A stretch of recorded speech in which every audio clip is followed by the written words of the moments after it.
ಇಂದು ಹಾಸನಾಂಬ ದೇವಿ ದರ್ಶನಕ್ಕೆ CM ಅವರು ಆಗಮಿಸಿದ್ದಾರೆ.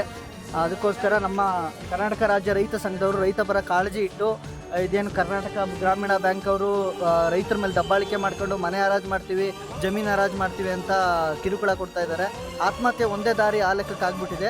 ಜಿಲ್ಲಾಧಿಕಾರಿ ಅವರು ಅದ್ರ ಬಗ್ಗೆ ಗಮನ ಹರಿಸ್ತಾರೆ ಅಂತ ಭಾವಿಸಿದ್ದೀವಿ. ಹಾಗೂ ಸಿದ್ದರಾಮಯ್ಯನವರು ಕೂಡ ಅಸಲು ಕಟ್ಟಕ್ಕೆ ರೆಡಿ ಇದ್ದಾರೆ ನಮ್ಮ ರೈತರವರು. ಅದಕ್ಕೆ ಅವಕಾಶ ಮಾಡಿಕೊಡ್ಬೇಕಾಗಿ ಕರ್ನಾಟಕ ರಾಜ್ಯ ರೈತ ಸಂಘಕ್ಕೆ ಕರ್ನಾಟಕ ರಾಜ್ಯ ರೈತ ಸಂಘಕ್ಕೆ ಕರ್ನಾಟಕ ರಾಜ್ಯ ರೈತ ಸಂಘಕ್ಕೆ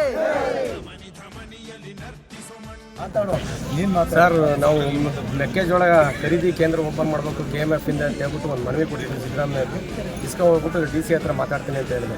ಆಮೇಲೆ ಇನ್ನೊಂದು, ಈಗ ಹಾಸನ ಜಿಲ್ಲೆಯಲ್ಲಿ ಬೆಳೆ ಸುಳಿ ರೋಗದಿಂದ ಏನು ರೈತರಿಗೆ ನಷ್ಟ ಆಗಿದೆ, ಆ ಪರಿಹಾರ ಶೀಘ್ರದಲ್ಲಿ ಸರ್ಕಾರದ ವತಿಯಿಂದ ಕೊಡಿಸ್ಬೇಕಂತ ಹೇಳ್ಬಿಟ್ಟು ನಾವೊಂದು ಮನವಿ ಕೊಟ್ಟಿದ್ದೀವಿ. ಆಮೇಲೆ DC ಅವರು ಹೇಳಿದ್ದಾರೆ CMಗೆ, ನಾವು ಸರ್ ಇದ್ರ ಬಗ್ಗೆ ಎಲ್ಲ ಕೇಸ್ ಹಾಕ್ಸಿದ್ದೀವಿ, ಇದ್ರ ಬಗ್ಗೆ ಕ್ರಮ ತಗೊಳ್ಳಿ ಅಂತ ಹೇಳಿದ್ದೀವಿ ಸರ್. ನಿಮ್ಮ ಸರ್ಕಾರಕ್ಕೆ ನಾವು ಮನವಿ ಕೊಟ್ಟಿವಿ, ನಮ್ಮ ಸರ್ಕಾರಕ್ಕೆ ಅದು ಮಾಡಿಸ್ಕೊಡ್ತೀವಿ ಅಂತ ಮಾತಾಡ್ತಾ ಇದ್ರು.